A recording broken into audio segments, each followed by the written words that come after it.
ഇന്ന് നമ്മൾ പുറത്തുനിന്നാണ് കേട്ടോ കഴിച്ചിട്ടുള്ളത്. എപ്പോഴും നമ്മളിങ്ങനെ വീട്ടിലുണ്ടാക്കി കഴിച്ച് എപ്പോഴെങ്കിലും ഒരിക്കൽ പുറത്തുനിന്ന് കഴിക്കണം എന്ന് തോന്നും. അങ്ങനെ പോയതാണ് പുറത്ത്. സത്യം പറഞ്ഞാൽ വെയിറ്റ് ലോസിന് ശ്രമിക്കുന്നതുകൊണ്ട് തന്നെ നോർത്ത് ഇന്ത്യൻ ഫുഡ് കഴിക്കാമെന്ന് വിചാരിച്ചിട്ട് അറിയാതെ ഒരു നോർത്ത് ഇന്ത്യൻ താലി ഓർഡർ ചെയ്ത് പോയി. അത് വന്നു കഴിഞ്ഞപ്പോഴാണ് അബദ്ധം മനസ്സിലായത്. ഒരു 10-20 കറിയും പിന്നെ ഒരു 2-3 പറാത്തയും പിന്നെ അതിൻ്റെ അടിയിൽ ജീര റൈസും പപ്പടവും എന്ന് വേണ്ട സകലതും ഉണ്ട്.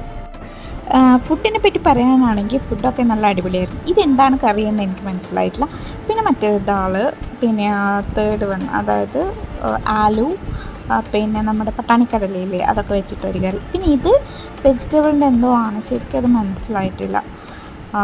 മറ്റേത് പപ്പടം, നല്ല ചുട്ടെടുത്ത പപ്പടം, പിന്നെ ചമ്മന്തി, ഗുലാബ് ജാമുൻ, പിന്നെ തൈര്, അങ്ങനെ ഒരുപാട് സംഭവങ്ങളുണ്ട്. ശരിക്കും വെയിറ്റ് കുറക്കാൻ വന്ന ഞാൻ വെയിറ്റ് കൂടിയിട്ടാണ് പോയതെന്ന്